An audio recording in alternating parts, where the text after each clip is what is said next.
Just to get a few things clear, renouncing all possessions does not mean go back to your dorm room and give away everything. Chances are you probably already don't have much as a college student. So what you do have, you're probably going to need at some point in the semester. It's interesting, the last few Gospels, for the past few weeks, we've been reading what discipleship is, what is required. A few weeks ago, it talked about mentioning, Lord, teach us how to pray. Lord, what do we do, in this situation or that situation? Giving a lot of advice. But this week, it talks about the cost of being a disciple. Right? It's not free to be a disciple of Jesus. Right? Now some could say, well, he freely gave himself up and we were baptized. So, we're part of the family. Yes, that's true. But how many of your brothers and sisters don't help out around the house or don't do their chores when your parents are like, why don't you do them instead? Right? You'd probably be like, oh, I do not like that sibling right now. Right? Because they didn't do anything. They didn't do anything being part of that family. There's no cost that they're putting in. For many of you, going to college, there's a cost to it. You may not see it right now, but about 6 months after you graduate, the bill will start to come in, and you'll notice that cost. Or if you've been lucky enough to have your parents provide, trust me, later on in life, they're going to come calling. Don't put me in a home, remember? I paid for college. There's going to be a cost. And the cost of discipleship is high. It's so high that many people don't realize that it means to put him first. Right? When he says those who come to me without hating his father and mother, wife and children, brothers and sisters, and even his own life. That doesn't mean that you have to hate everything in the way that we think of hate. What it actually means is putting God before all of those things. That all of those things, husband, wife, brothers, sisters, all of that comes secondary to your relationship with Jesus. If your boyfriend and girlfriend gets more time than Jesus, there's got to be a change there. If your spouse gets more time than Jesus, there has to be a change there. If your children get more time than anything else, there is a disorder there. Many families nowadays, as soon as children come into the picture, children are everything. They're everything. They can dictate the whole day. Sometimes the spouse can feel left out. Now, I'm not saying to neglect children. Jesus doesn't want that. But to really look at where your time is going, where your heart is going. And that belongs to Jesus first. It belongs to God. As long as that is put first, everything else will come into proper order. Everything else in their proper order will bear much more fruit. It will bear much more rejoicing and happiness. Those that you may see walking around campus looking gloom, depressed, chances are they do not have a proper ordering of their way of life. If you get too stressed out for an exam or a test, don't worry about it. Study the best you can, and then give the rest to God. He'll take care of everything that you need. And that is where it is important to live as a disciple, which the first aspect of discipleship is prayer.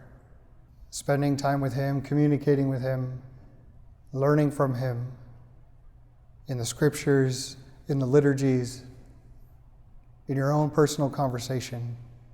It comes back to that, to hear his voice. Because we live in a world, while it is good, it is disordered.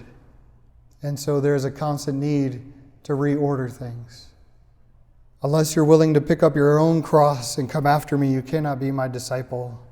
Which means we have to pursue Jesus. And it is not easy. Jesus will pursue you, but you won't notice that being pursued until you begin to pursue him. Think about it. Ladies, think about it. When a guy is pursuing you and you're not pursuing him, what happens? Right? Like, this guy's annoying. He won't leave me alone. It's the same thing with Jesus. Jesus pursuing you, you're not pursuing him. It's annoying. His faith is annoying. I gotta spend an hour in prayer. It's so long. Hey, I'm just sounding like you all when you come see me. Does it have to be a whole hour? So what does it look like to pursue Jesus Christ? It means that you still come to Mass, whether or not you think you're receiving something. It means getting involved in campus ministry, whether or not you think you're receiving something. And if you need help in that pursuing, that's what our discipleship program is for. To understand and learn the pursuing of Jesus and to pursue him. Because ladies, let's be honest, when you see a guy across the way, and you're like, wow, how good does it feel for that guy to come over and be like, hey, how are you? What's your name? Jesus wants that for you. Guys, Jesus wants that for you. He wants to pursue you. Not in the same way that he'll pursue the ladies, but he wants to pursue you. Right? We all want that manly friendship where we can kind of hang out, talk about things, get that advice that sometimes only wise men can give. Jesus has that. Y'all are learning what it means to be a man of God. Only Jesus can teach that to you. I could try my best, but I'm going to fall short.